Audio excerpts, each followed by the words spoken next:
সবাইকে স্বাগতম জানাচ্ছি কলিস রেসিপিতে। আবারও চলে এলাম আরও একটি নতুন রেসিপি নিয়ে। আমার আজকের রেসিপি কাঁচা আমের আচার, যা কিনা টক স্বাদের, খুবই মজাদার, সারা বছর সংরক্ষণ করা যাবে। যাদের সারা বছর আচার ছাড়া একদমই চলে না, তাদের জন্যই থাকছে আজকের এই রেসিপি। আর এই আচারটা সারা বছর একদম ভালো থাকবে, কোনো রকম রসন হবে না। সারা বছর সংরক্ষণ করে রাখতে তো পারবেনই। আর দেখেই কিন্তু জিভে জল চলে আসছে, দেখতেই পাচ্ছেন কতটা চমৎকার আজকে। আর এই আমের টক আচারটি তৈরি করব আমি আমার মায়ের রেসিপিতে। আমার মা সাধারণত এই রেসিপিতেই আমের আচার তৈরি করে থাকেন। তাহলে চলুন রেসিপিটি দেখে নিই। রেসিপিটি তৈরির জন্য এখানে আমি 1 কেজি থেকে একটু বেশি, 1 কেজি 100 গ্রামের মতো হবে কাঁচা আম নিয়েছি। আমগুলোকে খুব ভালো করে ধুয়ে ক্লিন করে নিয়েছি। আর আমগুলো ধোয়ার পর পানিটা শুকিয়ে একটা আমকে প্রথমে 2 টুকরো করে, তারপর মাঝখান দিয়ে আবারও কেটে নিয়েছি, কেটে 4 টুকরো করেছি। আর প্রতিটা পিসকে আরও মাঝখান দিয়ে কেটে 3 টুকরো করে নিয়েছি। এভাবে করে সবগুলো আম আমি কেটে নিয়েছি, দেখতেই পাচ্ছেন। আর আমগুলোকে কাটার পর কিন্তু আর ধোয়া যাবে না। এবারে এই আমগুলোর মধ্যে দিয়ে দিচ্ছি 1 চা চামচ হলুদ গুঁড়া, আর 1/2 চা চামচ লাল মরিচের গুঁড়া, আর দিচ্ছি স্বাদ অনুযায়ী লবণ। আর এই পর্যায়ে একটু বেশি পরিমাণে লবণ অ্যাড করতে হবে, যাতে পরবর্তীতে আর লবণ অ্যাড করার প্রয়োজন না হয়।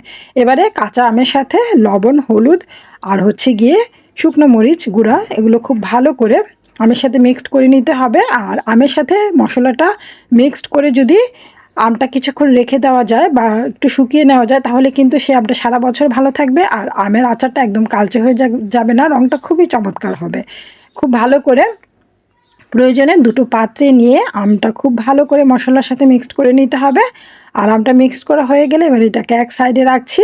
আর এখন এখানে নিচ্ছি 3 টেবিল চামচ সাদা সরিষা। এবার এর মধ্যে দিয়ে দিচ্ছি বেশ কিছুটা পানি দিয়ে সরিষাটা খুব ভালো করে একটু মিক্স করে নিচ্ছি পানির সাথে, যাতে করে সরিষাগুলো খুব ভালো করে পানি নিচে চলে যায়। আর সরিষাটা বেশ কিছুক্ষণ ভিজিয়ে রাখবো, 10-15 মিনিটের মতো ভিজিয়ে রাখবো। আর ভিজানোর পর কিন্তু এই সরিষা থেকে খুব অনেক বেশি পরিমাণে ময়লা পাওয়া যাবে। সেই ময়লাটা ভালো করে ক্লিন করে ধুয়ে তারপর কিন্তু এই সরিষাটা পরবর্তীতে আচার তৈরিতে ব্যবহার করতে হবে। এই সরিষার মধ্যে কিন্তু প্রচুর পরিমাণে ময়লা থাকে, আমি দেখিয়ে দিচ্ছি। তাই অবশ্যই সরিষাটাকে 4-5 বার ধুয়ে নিতে হবে, এতে করে সরিষার মধ্যে যে এক্সট্রা ময়লাটা আছে সেই ময়লাটা চলে যাবে। আর দেখতেই পাচ্ছেন পানির মধ্যে কালো কালো কতগুলো ময়লা আছে। সরিষাটাকে ভালো করে ধুয়ে তারপর পাটায় বেটে নিতে হবে। প্রয়োজনে সামান্য একটু সিরকে দিয়ে বাটতে হবে, পানি দিয়ে কিন্তু একেবারেই বাটা যাবে না। সরিষাটা বেটে আমি এক সাইডে রেখেছি। আর এখানে আম থেকে কিন্তু কিছুটা পানি বের হয়েছে। এবারে এই আমগুলোকে একটি স্ট্রেনারে দিয়ে দিচ্ছি, এতে করে এক্সট্রা পানিটা ঝরে যাবে। আর এক্সট্রা পানিটা ঝরে যাওয়ার পর এই আমটাকে বড় একটা প্লেটের মধ্যে ছড়িয়ে একদিনের মতো আমি রোদে শুকিয়ে নিব। অথবা রোদ না থাকলে কিন্তু ফ্যানের বাতাসের নিচে একদিন রেখে দিলেও কিন্তু এই আমগুলো শুকিয়ে যাবে। আর শুকিয়ে যাওয়ার পর এটাকে এক সাইডে রেখে দেব। আর এখন এখানে আমি প্রথমে আমের আচার তৈরি করার জন্য মশলাটা তৈরি করে নিচ্ছি। সেজন্য একটি প্যানে দিলাম 2 টেবিল চামচ 5 ফোড়ন, 1 চা চামচ দিয়েছি মৌরি, আর 1 চা চামচ গোটা জিরা, 4-5টা শুকনো মরিচ। এবারে এই গোটা মশলাগুলোকে আমি চুলার আঁচটা মিডিয়ামে রেখে একটু ভেজে নেব, একটু ক্রাঞ্চি করে ভেজে নেব, যতক্ষণ না পর্যন্ত সুন্দর একটা ফ্লেভার বের হয় আর মশলাটা কিছুটা মচমচে হয়ে যায়, ততক্ষণ পর্যন্ত ভেজে নেব। দেখতেই পাচ্ছেন মশলার কালারটা কিন্তু চেঞ্জ হয়ে গিয়েছে আর চমৎকার সুবাসও ছড়াচ্ছে। এই পর্যায়ে এসে মশলাটা চুলা থেকে নামিয়ে নিচ্ছি। নামিয়ে এটা আমি এবারে ক্রাশ করে নেব। আর ক্রাশ করার জন্য আমি এখানে বাটনা ব্যবহার করছি, আপনারা চাইলে ব্লেন্ডারেও ক্রাশ করে নিতে পারেন। একেবারে মিহি করে গুঁড়া করা যাবে না, কিছুটা আস্তে আস্তে করে রেখে আমি এই আচারের মশলাটা গুঁড়ো করে নেব। সেজন্য এখানে আমি বাটনা ব্যবহার করছি। বাটনার যে হাতলটা আছে সেটা দিয়েই কিন্তু এই মশলাটা চমৎকারভাবে গুঁড়ো করা যাবে, কোনো রকম ব্লেন্ডারও প্রয়োজন হবে না, কিংবা পাটাও বেটে নেওয়ার প্রয়োজন হবে না। তবে আপনারা যদি মিহি করে গুঁড়ো করে নিতে চান সেক্ষেত্রে ব্লেন্ডার করে নিতে পারেন। তবে এই আচারের ক্ষেত্রে আমি বলবো একটু দানা দানা করে রেখেই কিন্তু এই মশলাটা গুঁড়ো করে নেবেন। এতে করে আচারের স্বাদটা যেমন ভালো হবে, তেমনি চমৎকার একটা গ্রান পাওয়া যাবে, দেখতেও চমৎকার হবে, খেতেও ভালো হবে। আচারের মশলাটা আমি খুব সুন্দরভাবে গুঁড়ো করে নিয়েছি, দেখতেই পাচ্ছেন। কিন্তু কিছুটা দানা দানা আছে, ঠিক এরকমভাবে করে গুঁড়ো করে নিতে হবে, তবে আচারটা খেতে চমৎকার হবে। আচার তৈরির জন্য মশলাটা তৈরি হয়ে গেল। এবারে মশলাটা এক সাইডে রাখছি। আর এই ফাঁকে আমার আমগুলোও কিন্তু শুকিয়ে গিয়েছে। আমি একদিন রোদে শুকিয়ে নিয়েছি, বেশি শুকানোর প্রয়োজন নেই। অথবা ফ্যানের নিচে বড় একটা পাত্রের মধ্যে ছড়িয়ে রাখলেও কিন্তু এই আমের মধ্যে যে এক্সট্রা পানিটা আছে সেই পানিটা শুকিয়ে যাবে।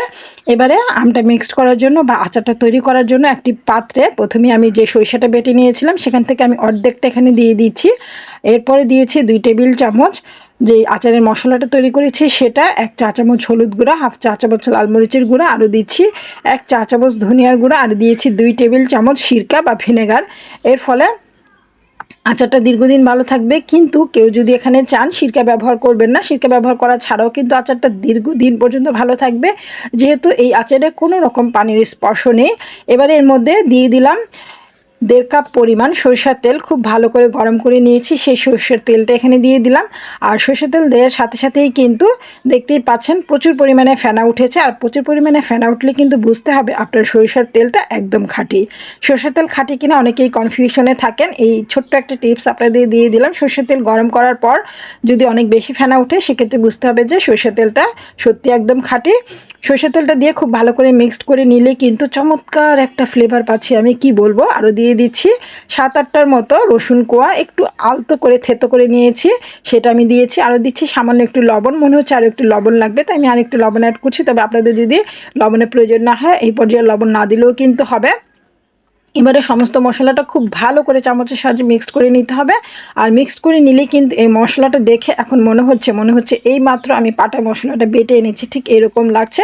আর চমৎকার একটি গ্রান পাওয়া যাচ্ছে। এবারে সব কিছু একসাথে খুব ভালো করে মিক্সড করে নিব, মানে আমের সাথে মিক্সড করে নেব।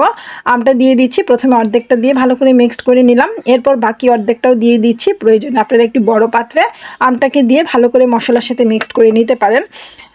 আমি ছোটোবেলা থেকে দেখে আসছি, এখন পর্যন্ত মা সারা বছর এভাবে করে কাঁচা আমের সিজনে কাঁচা আমের আচারটা তৈরি করে থাকেন। যেহেতু আমরা অনেক ভাই বোন ছিলাম, এখনও আছি, আমার মা সবসময় এখনও আমাদের জন্য এই আচারটা তৈরি করে থাকে। খুবই মজার হয় এই আচারটা খেতে। আর সারা বছর কিন্তু দেখা যায় যে এই আচারটা একদমই রোদে না দিলেও কিন্তু ভালো থাকে, যেহেতু এখানে কোনো রকম পানির স্পর্শ নেই। আমটা কিছুটা রোদে শুকিয়ে নেওয়া হয়েছে এবং খোসা সহ এই আচারটা খেতে দুর্দান্ত স্বাদের হয়।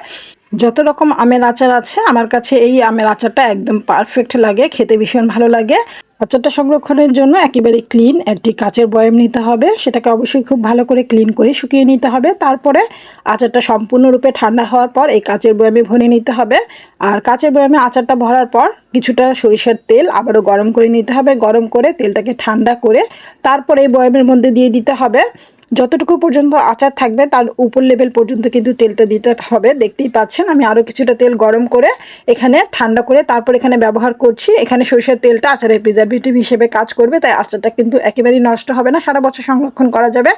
কাঁচা আম ফুরিয়ে যাওয়ার আগে এই আচারটি বানিয়ে নিতে পারেন, আশা করছি আপনাদেরও ভালো লাগবে। আর আচারের রেসিপিটি ভালো লাগলে চ্যানেলটি সাবস্ক্রাইব করে রাখুন। সবাইকে ধন্যবাদ জানিয়ে আজকের মতো এখানেই বিদায় নিচ্ছি। আল্লাহ হাফিজ।